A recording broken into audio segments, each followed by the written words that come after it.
L'auteur Pline le Jeune, dans ses lettres, décrit les pratiques cultuelles chrétiennes primitives, notamment le fait que les chrétiens adoraient Jésus comme Dieu et avaient un niveau d'exigence morale très élevé.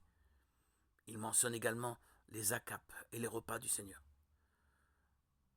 Le Talmud babylonien, Sanhédrin 43a, confirme que Jésus a été crucifié la veille de la Pâque sur des accusations de sorcellerie et d'incitation des Juifs à l'apostasie. Lucien de Samosate était un auteur grec du IIe siècle qui reconnaît que Jésus était adoré par les chrétiens, qu'il a apporté de nouveaux enseignements et qu'il a été crucifié à cause de ceci. Il dit que les enseignements de Jésus comprenaient la fraternité des croyants, l'importance de la conversion et de renier les autres dieux. Les chrétiens vivaient selon les lois de Jésus, se croyaient immortels et se caractérisaient par leur mépris de la mort, leur consécration volontaire et leur renonciation aux biens matériels. Marat Bar Sérapion confirme que Jésus était reconnu un homme sage et vertueux, considéré par beaucoup comme le roi d'Israël, qu'il avait été mis à mort par les Juifs et qu'il survivait dans les enseignements de ses disciples. Ensuite, les écrits gnostiques, l'évangile de la vérité, les apocryphes de Jean, l'évangile selon Thomas, le traité sur la résurrection, mentionnent tous Jésus.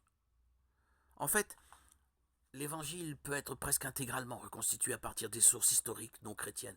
Jésus était appelé le Christ, a fait de la magie, a apporté de nouveaux enseignements à Israël à cause desquels il a été pendu lors de la Pâque, Talmud babylonien.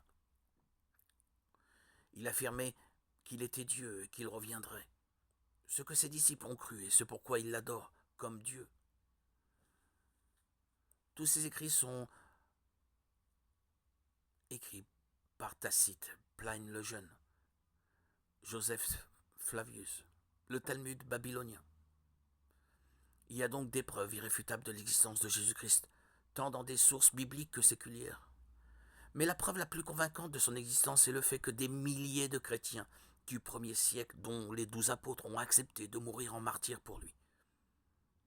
Les hommes sont prêts à mourir pour ce qu'ils croient être vrai, pas pour ce qu'ils savent être faux.